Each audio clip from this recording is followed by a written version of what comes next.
My channel விஷுவலகம். So இன்னைக்கு வந்து கொஞ்சம் லேட்டாக இருந்தாலும் சூப்பராக வெரைட்டியாக ஒரு லஞ்ச் மெனு வந்து பண்ணியிருக்காங்க இங்கே இன்னைக்கு வந்து.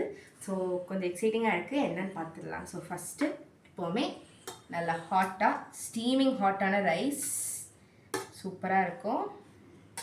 கொஞ்சம் ரொம்ப வேண்டாம், கொஞ்சம் போதும். ஓகே, நெக்ஸ்ட்டு ஃபஸ்ட்டு சாம்பார் போடுறதுக்கு முன்னாடி நெய், இல்லாட்டி இதை போட்டால் அப்படியே நம்ம ரைஸ்க்கே ஒரு அழகான மனம் வந்துடும். ஸோ நெய் போட்டாச்சு. அதுக்கப்புறமா நல்லா குழைவாக இருக்கிற துவரம்பருப்பு சாம்பார் அப்படியே எடுத்து நல்லா மேலே ஊற்றிக்கலாம். அழகாக இருக்கா? அதுக்கடுத்து 3 வகை காய்கறி கண்டிப்பாக நியூட்ரிஷன் வேணும். ரைஸை விட அதிகமாக காய் இருக்கணும். ஸோ பீட்ரூட், இது வந்து நம்ம எப்போவுமே போல் மசாலா போட்டு பொரிக்காமல் இன்றைக்கி ஸ்பெஷலாக தேங்காய் பூ போட்டு பொரிச்சிருக்கு. இதை நான் ட்ரை பண்ணதே இல்லை.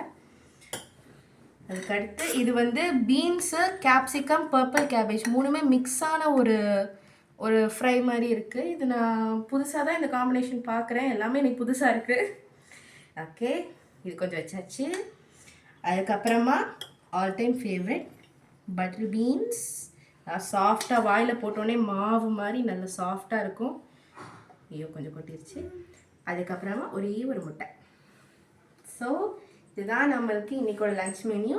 அது நல்லா சில்லுன்னு ஒரு சைட் டிஷ்ஷோட பேர் பண்ணிக்கிறதுக்கு கொஞ்சம் கோல்டான தயிர், ஃப்ரெஷ்ஷான தயிர். ஸோ இதுதான் நம்மளோட லன்ச் மெனியூ.